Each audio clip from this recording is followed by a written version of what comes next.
નમસ્તે, લલકારમાં આપ સૌનું સ્વાગત છે અને હું છું તમારી સમક્ષ મહેક. તો દક્ષિણ ભારતના દરિયાકાંઠે વાવાઝોડું રચાઈ રહ્યું છે. તો તે વાવાઝોડું કેટલું રૌદ્ર સ્વરૂપ ધારણ કરશે અને કયા કયા વિસ્તારોને પ્રભાવિત કરશે અને કયા કયા વિસ્તારોમાં તે વાવાઝોડાની અસર નહીં થાય તેની વિશેષ જાણકારી આપણે પરેશભાઈ પાસેથી જાણશું. તો નમસ્તે પરેશભાઈ, લલકારમાં આપનું સ્વાગત છે. તો આ વાવાઝોડાનું નામ શું છે અને તે કયા કયા વિસ્તારોને પ્રભાવિત કરશે તે જણાવશો?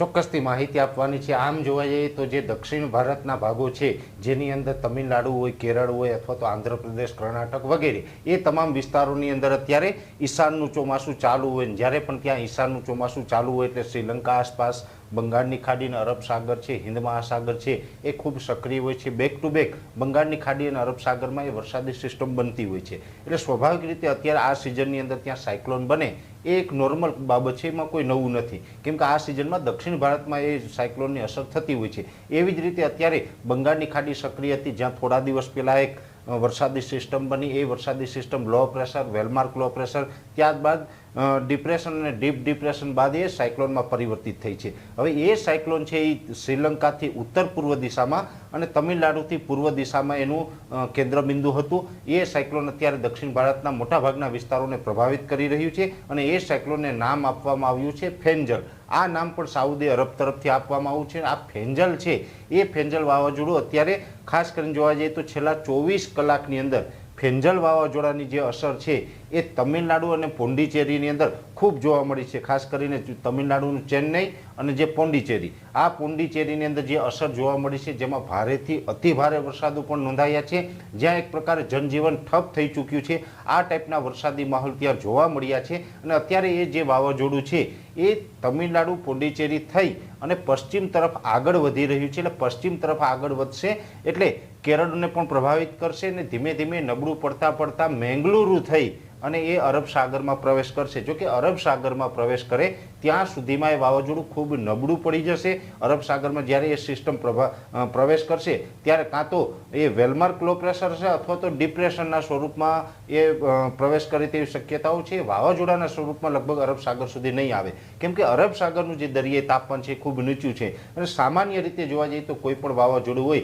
એને જેમ વધુ ઊંચું તાપમાન મળે એમ મજબૂત થતું હોય છે, જ્યારે નીચું તાપમાન મળે તો એ નબળું પડતું હોય છે. અરબ સાગરનું તાપમાન અત્યારે નીચું છે, ત્યાં યોગ્ય તાપમાન ન મળવાને કારણે અરબ સાગરની અંદર એ વાવાઝોડું છે એ નબળું પડીને વિખાતું જશે. પણ આ વાવાઝોડું જે અત્યારે દક્ષિણ ભારતને પ્રભાવિત કરી રહ્યું છે એમાં ખાસ દરેક ગુજરાતી મિત્રોને એ જાણવાની ઈચ્છા હોય છે કે આપણા ગુજરાતને એની શું અસર પડશે. એ ગુજરાતની અસરની વાત કરવા જઈએ તો આમ જોવા જઈએ તો ગુજરાતને આ વાવાઝોડું ડાયરેક્ટ હિટ નથી કરવાનું કે ગુજરાતમાં પવનની સ્પીડ વધવાની નથી.